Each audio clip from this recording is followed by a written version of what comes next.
हम इन हुकूमतों के शुक्रगुजार हैं कि इन्होंने हमें जागरूक करने का काम किया। फैलाना उनकी रगों में है, क्योंकि आरएसएस ने जो 1925 से इस मुल्क में जहर फैलाना शुरू किया था, वो उसका एक नतीजा मोदी जी भी।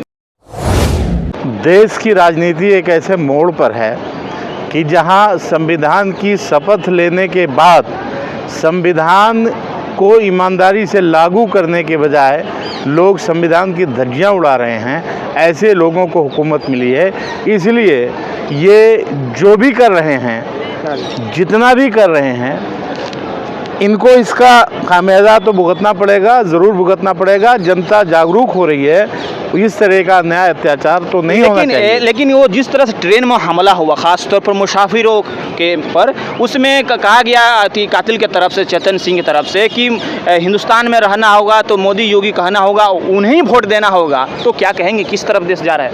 ये एक ऐसी वानगी है कि अभी जो ये 4 साल की आर्मी बनाई जा रही है, ये उसकी वानगी है। आरएसएस ने अपने कार्यकाल में जो एक लंबा 80-90 साल का है, उसमें ऐसे ही लोग तैयार किए हैं और जो कुछ रह गए उन्हें मोदी जी तैयार कर रहे हैं। देश एक ऐसे मोड़ पर आ गया है कि यहाँ पर आज आप देखिए, न्यायपालिका की आवश्यकता ही नहीं है। जब कहीं कोई दंगा या लड़ाई झगड़ा होता है तो सरकार जब चाहती है, जिसका चाहती है, घर गिरा देती है। अभी उन पर दोष सिद्ध हुआ नहीं है, लेकिन उनके घर गिरा दिए गए। ऐसी सूरत में आप समझ सकते हैं कि हमारे देश की ऐसी व्यवस्था जो चल रही है, ये ज़्यादा दिन चलने वाली नहीं है और ये पूरी तरह से न्याय के विरुद्ध है। और जो शासन सत्ता में बैठे हुए लोग हैं, किसी भी हालत में वो लोग ईमानदार नहीं हैं। तो जिस तरह से हालात थे बना हुआ, ख़ास तौर पर वायलेंस तो लगातार बढ़ता जा रहा है, ख़ास तौर माइनॉरिटी हो, अल्पसंख्यक, दलित, आदिवासी हो। मणिपुर तो आपने देखा है किस तरह से जल रहा है, और ख़ास तौर पर नूह मेवात को भी उसी फैक्ट्री के में का बना दिया गया है। देखिए, सबसे पहले मैं आपके चैनल से ये आपको मुबारकबाद देना चाहूँगा कि आपने एसडीपीआई के लोगों को एक मौका दिया अपनी बात कहने का। तो मैं आपके सवाल का जवाब यह है कि भारत में जो भी इस वक्त हो रहा है, वो हम लोगों को जागरूक करने के लिए हो रहा है। इस वक्त मुल्क में जो भी ये हालात पैदा किए जा रहे हैं, मैं बहुत शुक्रगुजार हूँ इन हुकूमतों का कि वो अब मुस्लिम, आदिवासी, क्रिश्चियन, सिख, उन सब लोगों को जागरूक कर रहे हैं कि आप लोग अपना हक लेने के लिए खड़े हो जाइए। क्योंकि 1947 से लेकर आज तक ये कौमें जो हैं वो सिर्फ इसलिए खामोश थी क्योंकि इन्होंने ये यकीन कर लिया था, उस वक़्त जो देश की आज़ादी में जो हमारे लीडरान थे, उन पर ये यकीन कर लिया था कि जो भी ये करेंगे वो हमारे लिए अच्छा करेंगे। लेकिन हमारे बुज़ुर्गों को भारतीय हुकूमत ने धोखा दिया और हमारे साथ आज तक धोखा होता चला आ रहा है। हम इन हुकूमतों के शुक्रगुजार हैं कि इन्होंने हमें जागरूक करने का काम किया। करने की बात करें, तशद्दुद जो हो रहा है, ख़ास तौर पर तो मुस्लिम समुदाय ने तो जब तक एक अल्लाह, उस ला इलाहा इल्लल्लाह का जो वादानियत जो हुआ है, वो तो फ़िरौन को भी देखा था और फ़िरौन के लिए तो मूसा आए। क्या आपको लग रहा है कि आप में से ही कोई ऐसा लीडर पैदा हो जो समाज को आगे ले, सबका साथ इंसाफ हो?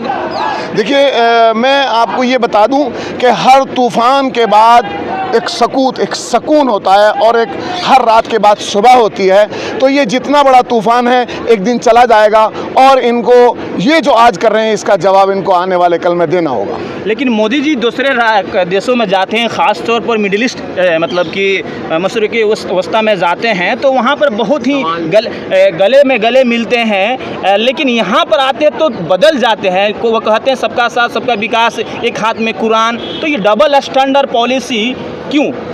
देखिए, हमारे मुल्क में जो अब लीडर हैं वो कहते हैं कि ये सब जुमले हैं। अमित शाह जी कई बार कह चुके हैं कि ये जो बातें हम लोग करते हैं वो सब जुमले हैं। तो अब मोदी जी ने भी अब जुमलों की शुरुआत कर दी है।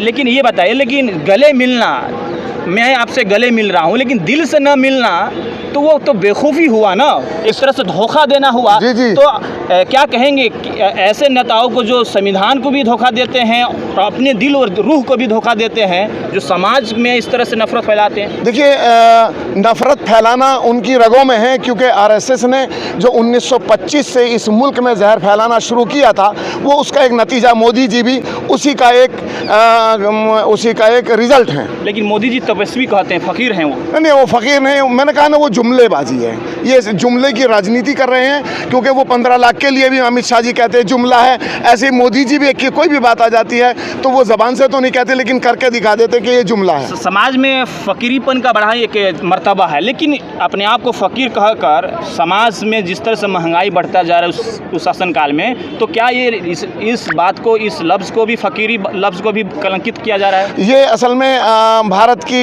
जो जनता है उसको जागरूक कर रहे हैं कि आ जाओ, आप परिवर्तन कर लो। तो परिवर्तन का समय है और आने वाले 2024 में परिवर्तन दिखाई दे रहा है। मुस्लिम समाज पर तशद्दुद क्यों हो रहा है इतना? मुस्लिम समाज पर तशद्दुद उनको जागरूक करने के लिए हो रहा है कि मुसलमान बिल्कुल सो गया था। वो सोच रहा था कि जो भी कुछ करेगी हमारी हुकूमतें करेंगी। संविधान पे उसको यकीन था और संविधान के तहत ही वो कुछ करने के लिए तैयार नहीं है। वो कहते हैं कि अगर हमारे पे राजनेताओं ने जुल्म किया तो हमारा जो यकीन है वो हमारा सुप्रीम कोर्ट पे, यानी कोर्ट पे हमारा यकीन है, जुडिशरी पे हमारा यकीन है।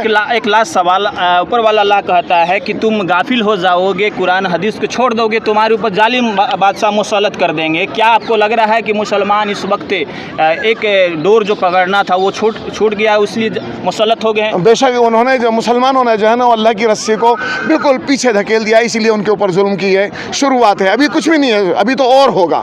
और मैं तो कहता हूँ मुसलमानों सुधर जाओ, वरना इस जुल्मों को सहने के लिए तैयार हो जाओ।